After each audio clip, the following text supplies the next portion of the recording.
nga ginpanindugan ni Vice President Sara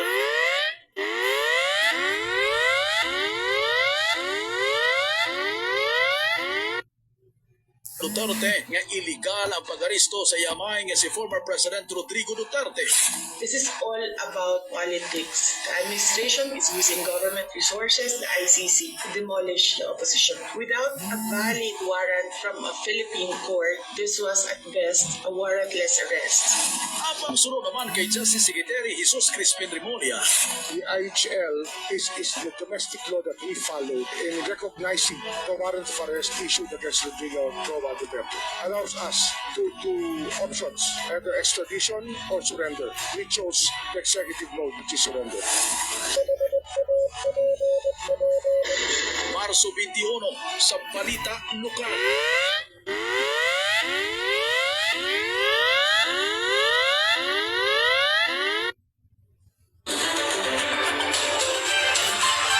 Nakumpiskar ang 120 kilos ang shabu nga nagabalor sa 816 million pesos sa isa ka tawo nga padulong kumpani sa sudad sa Iloilo sa gipatigayon nga checkpoint sa Calapan Port sa Oriental Mindoro sunod sa Philippine Drug Enforcement Agency o Compidea Mimaropa ang nadakpan na mo si alias Christopher, 43 anyos, sa Barangay Pulo, Maestrafita, Puton, Iloilo.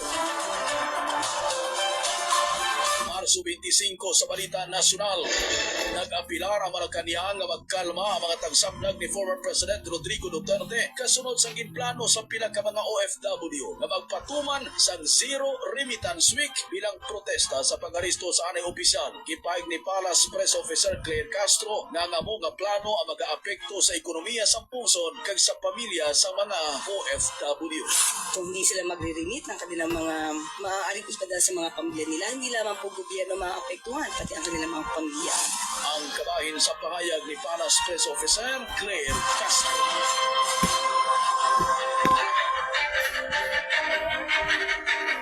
Marso 26 sa Balita Lokal. Kinsuhestyon ni Iloilo City Mayor Jared Treni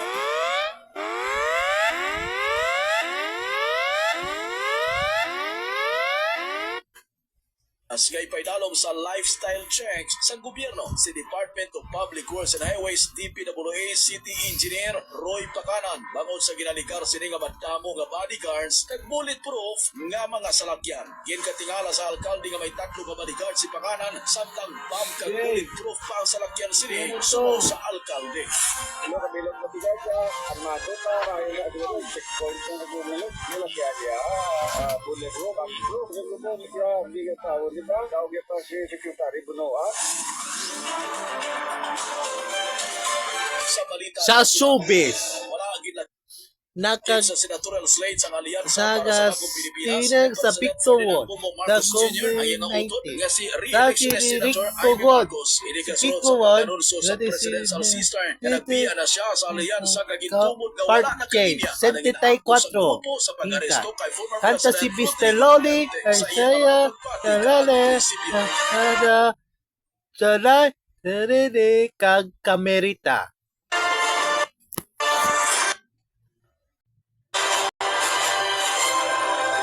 Marso 30 Marso sa balita 30. lokal, nagdangat sa kasubra 300 Marso 31.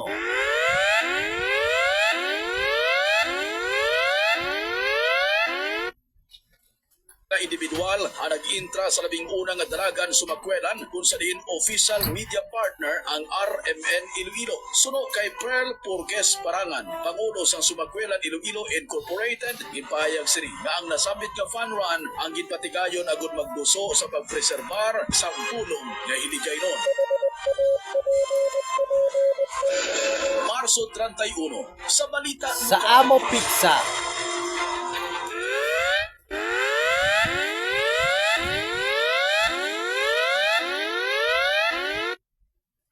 Inpasagan sang kaso ni Anay Councilor Plaridel Navas, Iloilo City Lawn District Congresswoman Julien Jamjam Maronda bangod sa unexplained wealth ukon hindi mapatag nga manggat. Ang kaso ang ipasaka ni Navas sa Office of the Ombudsman Visayas Iloilo Field Office. Ginpahayag ni Navas sa reklamo nga kung basihan ang trabaho ni Maronda, hindi siya makaangkon sa propiedad kaangay sa alahas, salakyan, condo units, kagiban pa.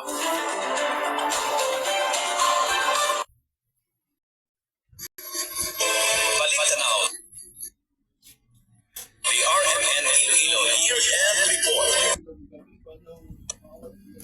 ninyo nabatian ang mga balita Sa bulan sa Abril. Magasugod na ang mga balita sa Sa bulan sa Mayo. Ako si Radsuman Regan Sugabo Arlos. Tatak RMN.